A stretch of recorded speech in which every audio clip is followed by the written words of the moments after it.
Long before the first bullet was fired on African soil in 1914, the continent had already been carved up like a prize.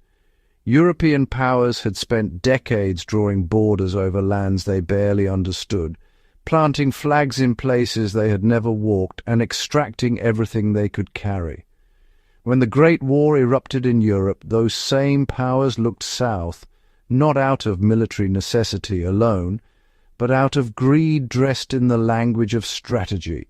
This is the story of why Europe dragged a continent into its war, and how the men caught in the middle, African soldiers, porters, farmers and fighters, survived it using fieldcraft that still has lessons worth learning today. Germany held 4 colonial territories in Africa: Togoland, Cameroon, German Southwest Africa, and German East Africa.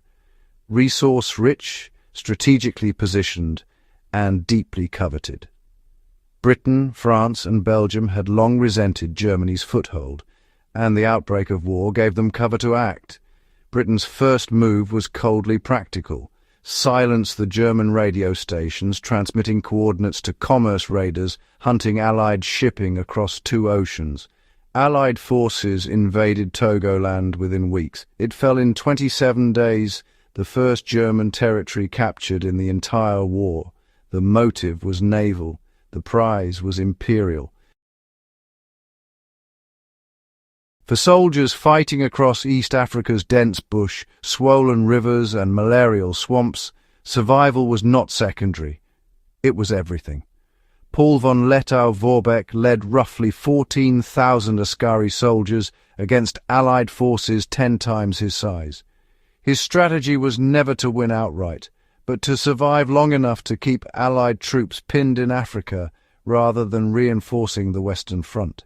His men built shelters as the land demanded, low, tight and camouflaged with local vegetation, flexible poles bent into arched ribs, layered with banana leaves or elephant grass, shed rain and broke up the human silhouette. The rule was simple: if it looks man-made from 50 meters, rebuild it. Soldiers smeared red, laterite soil onto their skin and gear, moved at dawn and dusk to kill hard shadows, and entered rivers downstream while exiting upstream to mask the water disturbance that trained scouts could read from a distance. The bush was not a backdrop, it was a tool. Water in East Africa was both gift and killer. For every soldier killed in combat, roughly 30 died of disease. Experienced troops collected rainwater from broad leaves before it hit the ground, filtered it through clay pots packed with sand and charcoal, and boiled everything. A discipline enforced not by regulation, but by watching men die. Every water source was treated as suspect. Food followed the same logic. Resupply was fantasy. Lettow-Vorbeck's column foraged for wild tubers, cassava and plantain, hunted under noise discipline, and smoked meat over hardwood coals when salt, worth nearly as much as ammunition by 1916, ran out. The million-plus porters conscripted across the continent carried 60-pound loads across terrain that broke pack animals, all while holding the knowledge of where the land could feed and water a column on the move. Dry grass packed into boots, feet elevated on sleeping, animal fat rendered to seal cracked skin, unglamorous disciplines that kept trench foot from ending careers before bullets could. Morale lived in structure, fire rotations, watch schedules, honouring the dead. King's African Rifles veterans recorded it in songs after dark and meals eaten in ceremony. A clean rifle was proof you were still a soldier, not merely a survivor. Lettow-Vorbeck surrendered undefeated on November 25, 1918, 14 days after Europe's armistice. The territories he had defended were carved up regardless. Over 1 million people died in East Africa, most from famine and epidemic rather than combat. Africa was handed from one imperial master to another, its sacrifice unrewarded and largely unrecorded.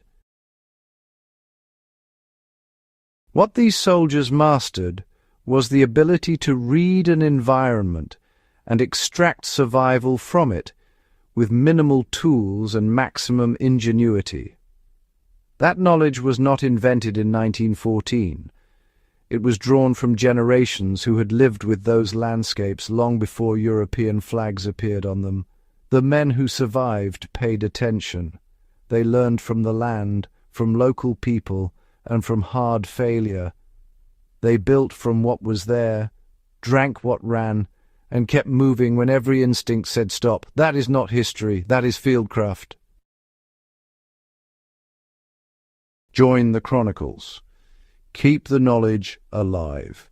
If this episode opened a window into history most classrooms never reach, share it. Subscribe to Fieldcraft Chronicles so you never miss an episode that blends real history with real survival skills. Pass it on to someone who values self-reliance, historical truth, and knowledge that doesn't expire. The bush remembers, so should we. Fieldcraft Chronicles, history, survival, purpose,